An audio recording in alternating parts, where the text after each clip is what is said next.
পটুয়াখালীর বাউফলে ট্রাকের নিচে চাপা পড়ে মোহাম্মদ মোতালেব মুন্সি ১৯ বছরের এক ব্যাটারি চালিত অটোরিকশার চালক নিহত হয়েছেন। এ ঘটনায় আহত হয়েছেন আবুল বাশার ও আসাদুল নামের আরও ২ যাত্রী।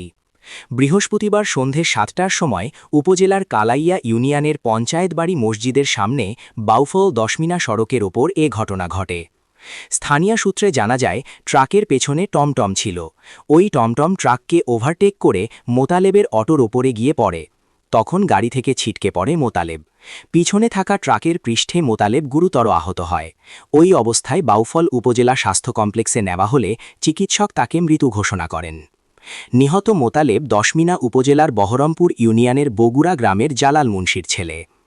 বাউফল থানার অফিসার ইনচার্জ মোহাম্মদ সিদ্দিকুর রহমান জানান, দুর্ঘটনার বিষয়টি জানার পর ঘটনাস্থলে পুলিশ পাঠানো হয়েছে। তদন্তকারী কর্মকর্তারা আসলে বিস্তারিত জেনে পরবর্তী ব্যবস্থা নেওয়া হবে।